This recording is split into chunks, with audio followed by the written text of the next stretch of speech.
Hello दोस्तों, कैसे हैं आप सभी। आशा करता हूं आप सभी बढ़िया होंगे और अपने एग्ज़ामिनेशन की तैयारी काफ़ी अच्छे से कर रहे होंगे। तो दोस्तों, स्वागत है आप सभी का कंप्यूटर टेक जोन पर।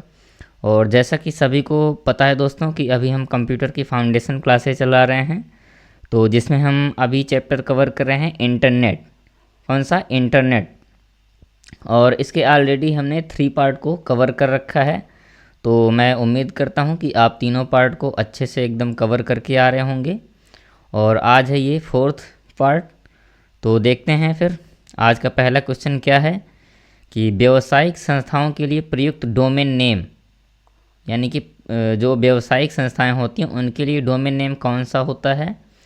तो BIZ होता है, या फिर .com होता है, या .org, या फिर .net। तो दोस्तों, सबको पता होगा इसके लिए करेक्ट आंसर बनेगा .com, यानी कि .commercial। क्या होगा इसके लिए? .com। नेक्स्ट देखते हैं दोस्तों, क्वेश्चन नंबर 32। ये सीरीज का 32 क्वेश्चन आ गया आपके सामने। तो इसमें क्या कह रहा है दोस्तों, गैर लाभकारी संस्थाओं के लिए डोमेन नेम क्या है। ये दोस्तों हर बार डोमेन नेम आ रहा है। मैं आपको डोमेन नेम सिस्टम की एक प्रॉपर क्लास लेके आऊँगा। तो अभी के लिए आप थोड़ा सा बस इतना ही मान के चलिए कि डोमेन नेम क्या है।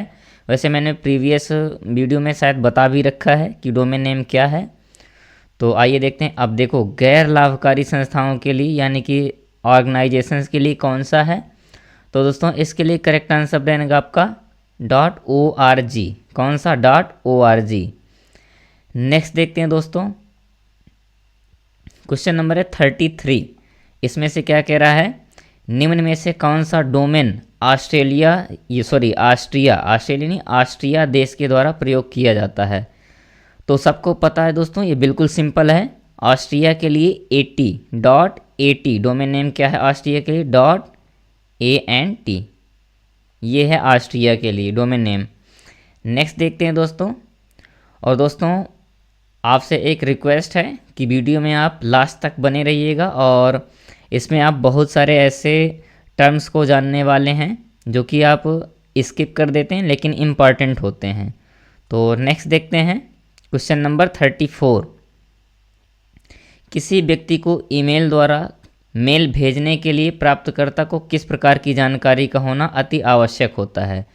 तो दोस्तों देखिए, इंटरनेट तो एक मीडिएटर हो गया, इसमें तो कनेक्शन होना ही चाहिए। और मेल भेजने के लिए देखिए दोस्तों, ईमेल सबसे इम्पॉर्टेंट है, क्योंकि देखिए अगर आपके पास ईमेल एड्रेस ही नहीं रहेगा तो आप इंटरनेट से कनेक्ट होकर भी क्या करोगे भाई। ईमेल भेजने के लिए एड्रेस तो होना ज़रूरी है ना। तो इसका करेक्ट आंसर कौन सा बनेगा? Option number D. अब थोड़ा सा दोस्तों देखते हैं ईमेल को। तो क्या है ईमेल? तो ये सबको पता होगा, ईमेल का पूरा नाम क्या है? Electronic mail. क्या है? Electronic mail. और इसको डेवलप किसने किया था? तो देखिए, एक हैं 1972 में किसने डेवलप किया था? तो ये माने जाते हैं रे टॉमलिंसन। कौन है? रे टॉमलिंसन।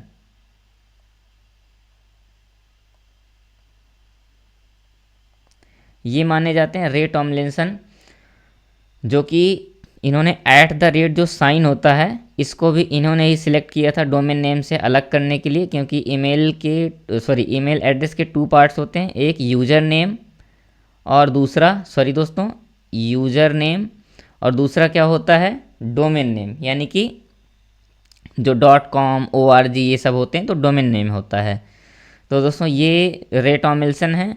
और दोस्तों एक हैं BA शिवा अय्यादुरई। मैं थोड़ा सा इसे इरेज करता हूँ, इसके बाद फिर उनके बारे में बता रहा हूँ।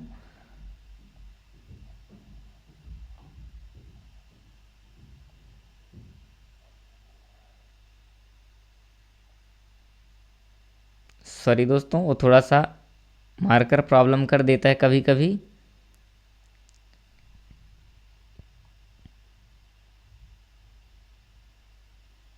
तो अब थोड़ा सा इनके बारे में देखते हैं। तो देखिए, ऑफिशियल रूप से किसे माना जाता है? तो ये माना जाता है इंडियन है, जो कि इंडियन अमेरिकन थे, सॉरी दोस्तों, ये है शिवा अय्यादुरई। कौन है? शिवा अय्यादुरई।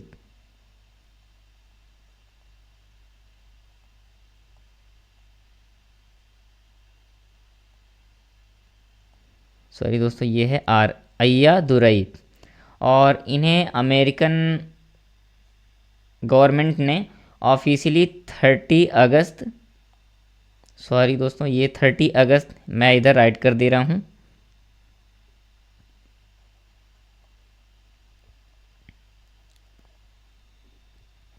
30 अगस्त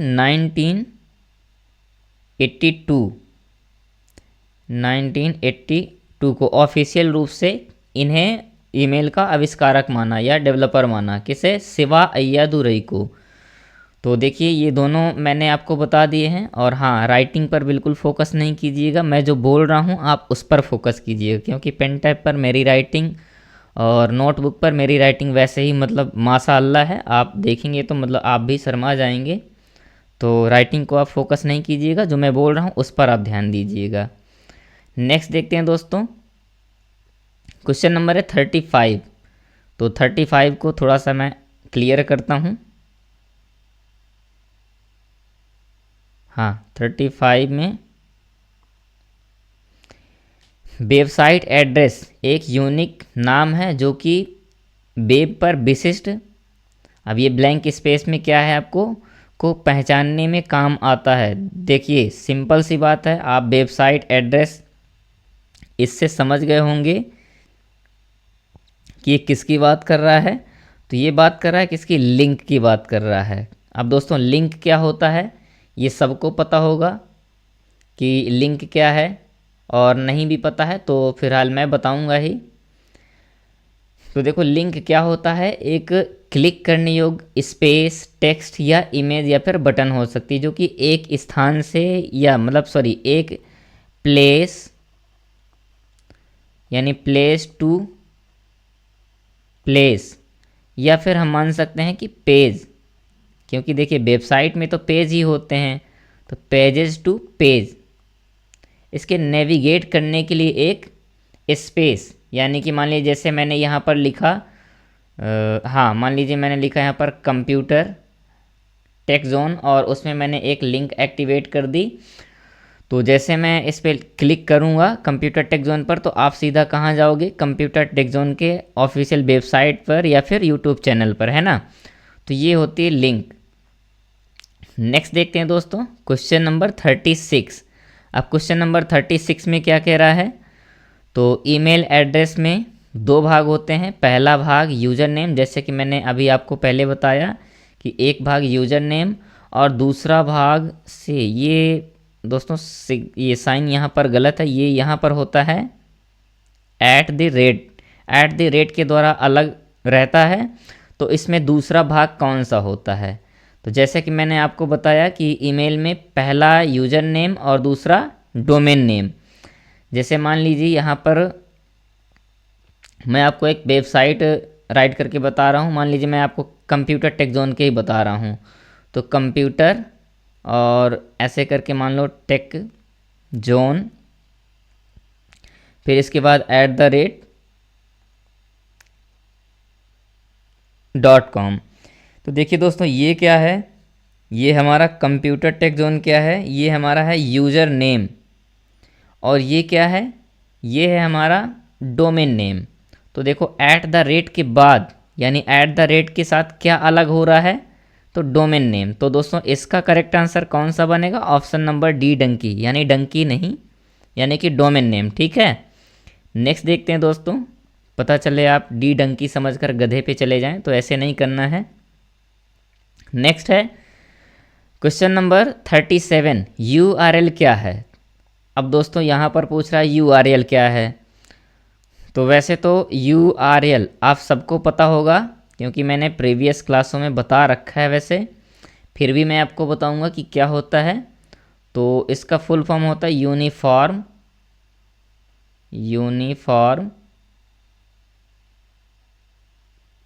रिसोर्स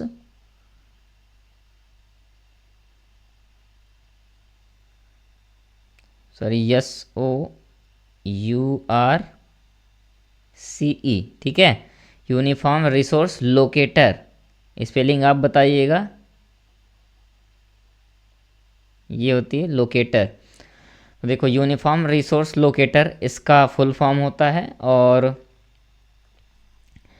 ये क्या होता है कि किसी डॉक्यूमेंट यानी किसी भी डॉक्यूमेंट में www पर उसका पेज का एड्रेस होता है, ठीक है, URL। अब देखो यहाँ पर एक और नई चीज़ आपको मिल गई, क्या, www। तो दोस्तों इसको मैंने बता रखा है कि इसका फुल फॉर्म क्या होता है। तो इसका फुल फॉर्म होता है वर्ल्ड वाइड वेब, यानी वर्ल्ड वाइड वेब। और इसकी सॉरी हाँ, इसको कब फाउंड किया गया? तो इसको फाउंड किया गया था 1989 पे। किसने फाउंड किया था, यानी कि इसके डेवलपर कौन है? तो वो हैं Tim Berners Lee. Tim Berners Lee, ये दोस्तों इसके क्या है, फाउंडर हैं, ठीक है। तो इसका करेक्ट आंसर कौन सा बना? ऑप्शन नंबर डी, किसी भी डॉक्यूमेंट या पेज का www पर एड्रेस क्या कहलाता है? URL, uniform resource locator. Okay दोस्तों, तो नेक्स्ट देखते हैं क्वेश्चन नंबर 38। 38 में क्या है?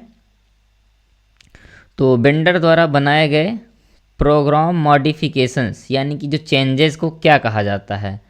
एंटीवायरस कहा जाता है? नो दोस्तों, ये एक प्रकार के सॉफ्टवेयर होते हैं जो कि प्रोटेक्शन का काम करते हैं, यानी कि सुरक्षा का काम करते हैं। और हेल्थ, फिजिक्स, लॉजिकल हैं। तो इसके कौन सा ऑप्शन पे जाएंगे हम? Option number A, patches. दोस्तों पैचेस क्या हैं? तो किसी भी वेंडर के द्वारा बनाए गए प्रोग्राम, यानी कि किसी प्रोग्राम पर किए गए मॉडिफिकेशन, वो चेंजेस क्या कहलाते हैं? तो वो पैचेस कहलाते हैं। और किसी प्रोग्राम में गलतियों को क्या कहते हैं? तो सबको पता होगा दोस्तों, उससे बोलते हैं बग, बग या फिर एरर, ठीक है। तो ये भी आप थोड़ा सा ध्यान रखिएगा। और किसी भी प्रोग्राम के बग को ठीक करने को क्या कहते हैं? डीबगिंग। क्या कहते हैं? डीबगिंग। दोस्तों इम्पॉर्टेंट है ये, बिल्कुल आप इन्हें इग्नोर नहीं कीजिएगा, ये सभी इम्पॉर्टेंट फैक्ट बता रहा हूँ मैं। तो किसी प्रोग्राम के ठीक करने की, यानी बग को ठीक करने की प्रोसेस को कहते हैं डीबगिंग। ओके, नेक्स्ट देखते हैं दोस्तों क्वेश्चन नंबर 39। तो 39 में क्या है?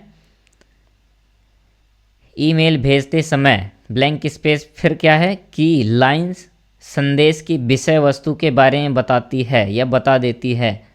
तो दोस्तों सबको पता होगा, क्योंकि आज के डिजिटल ज़माने में वैसे सबने ईमेल का यूज किया होगा।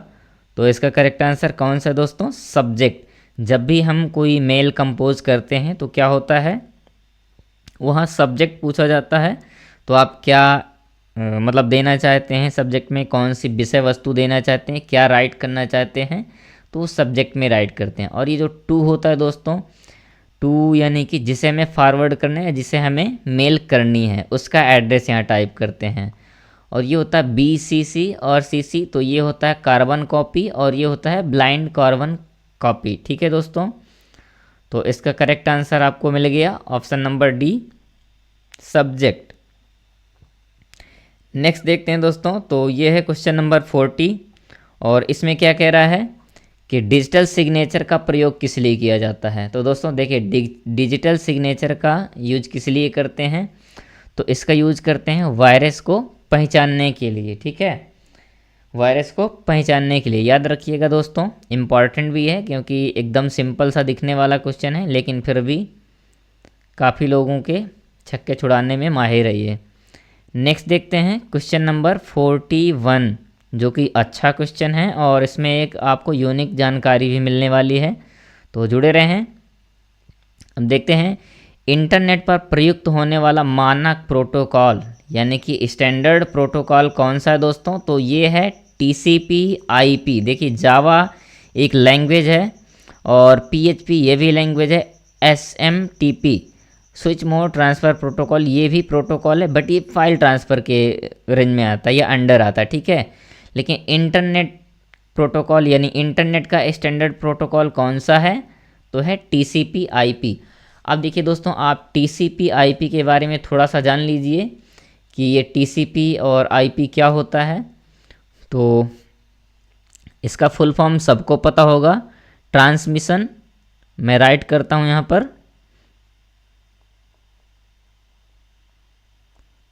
ट्रांसमिशन कंट्रोल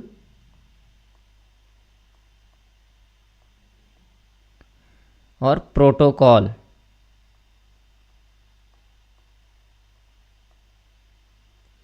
और जो आईपी होता है उसका मतलब होता है internet protocol.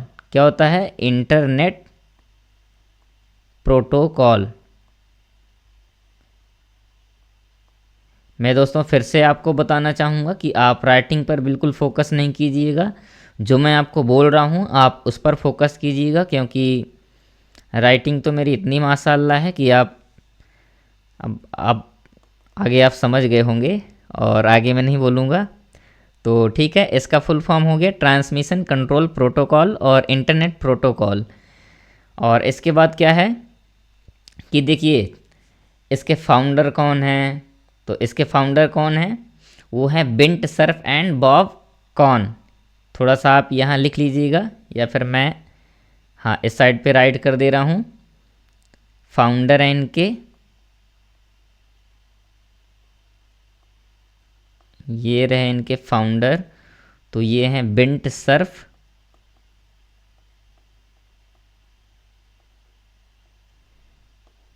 And Bob cone.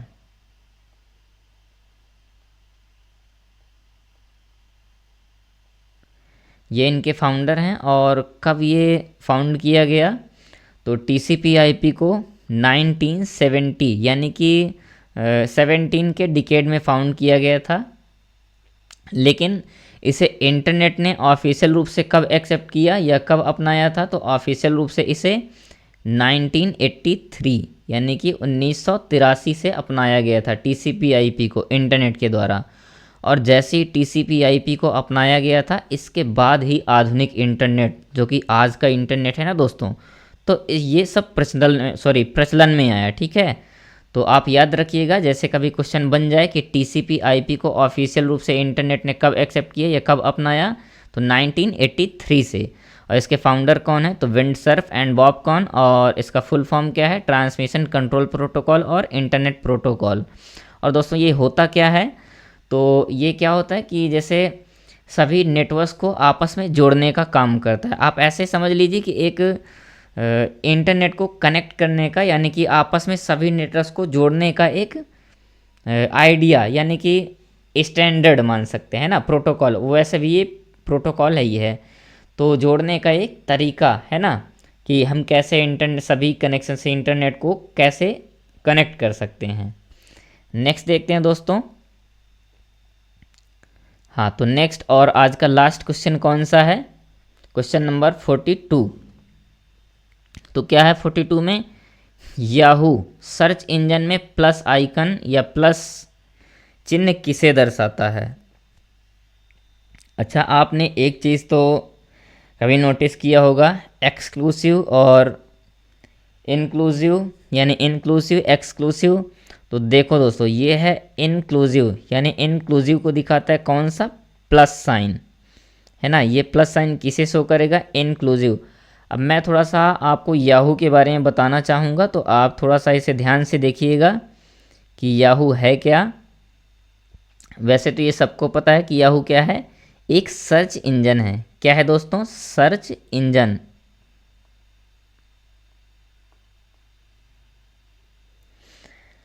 ये है आपका एक सर्च इंजन है,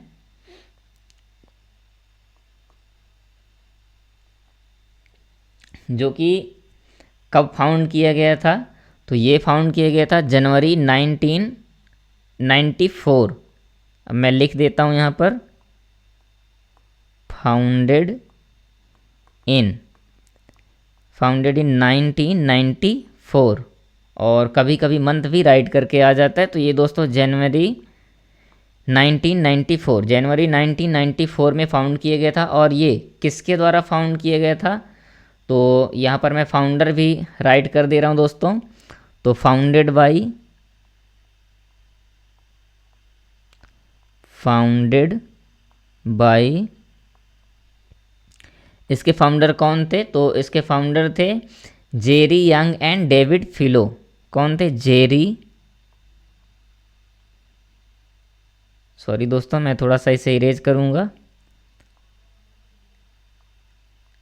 हाँ, ये हैं Jerry Yang and David Filo,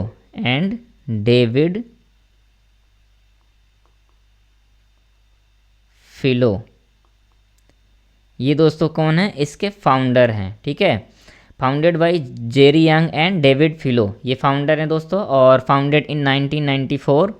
और याहू एक सर्च इंजन है। हाँ, एक चीज़ और दोस्तों, कुछ जगह पर इसका फुल फॉर्म भी पूछ लिया जाता है। किसका? याहू का। तो दोस्तों आप थोड़ा सा ऐसे याद रखिएगा, मैं यहाँ पर राइट करता हूँ।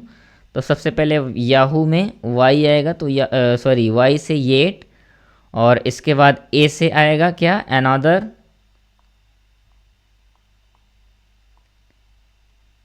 ये हो गया अनदर। अब देखिए अब क्या आ रहा है? एच, तो एच से होगा हायरार्किकल, यानी कि पदानुक्रमित या अनुक्रमित, है ना।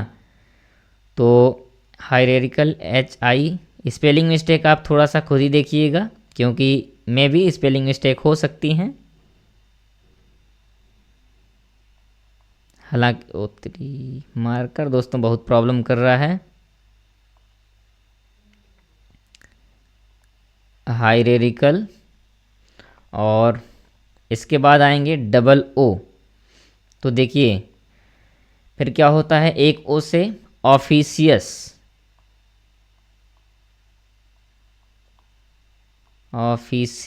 है ना। और ये कुछ जगह क्या आता है? ऑर्गेनाइज्ड भी लिख के आ जाता है। तो दोस्तों दोनों करेक्ट माने जाएंगे, ऑर्गेनाइज्ड। ठीक है, कुछ जगह पर मतलब ऑफिशियस, या फिर कुछ जगह पर ऑर्गेनाइज्ड भी लिख के आता है दोस्तों, तो आप बिल्कुल इसे करेक्ट मानेंगे। और एक ओ का मतलब होता है जो लास्ट में है, तो उसका मतलब ओरेकल। क्या होता है? ओरेकल।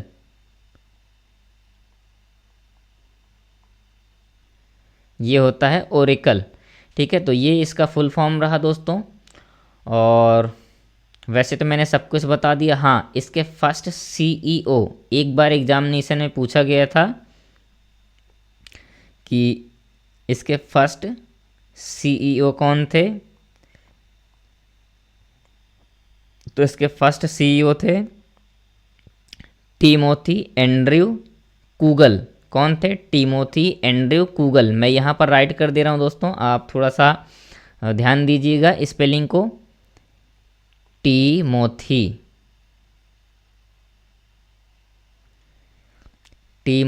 एंड्रयू कूगल।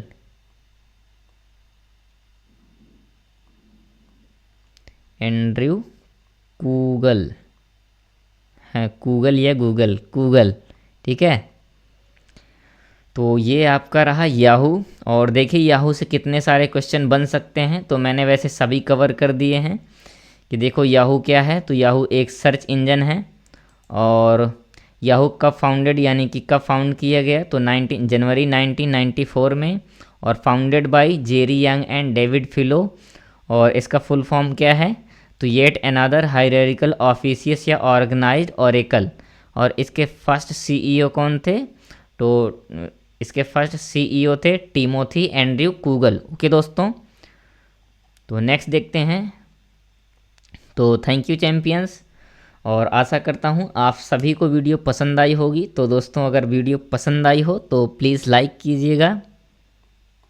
ये आपसे रिक्वेस्ट है कि अगर वीडियो पसंद आई हो तो प्लीज़ लाइक, और अगर नहीं आई हो तो प्लीज़ डिसलाइक। ओके, और अगर चैनल में नए हों तो सब्सक्राइब ज़रूर कीजिएगा दोस्तों, और दोस्तों के साथ शेयर ज़रूर कीजिएगा वीडियो को। ये हम्बल रिक्वेस्ट है दोस्तों। क्या है? It's a humble request, share this video. Okay दोस्तों, तो मिलते हैं नेक्स्ट क्लास में। तब तक के लिए जुड़े रहें आप कंप्यूटर टेक जोन के साथ। थैंक यू दोस्तों।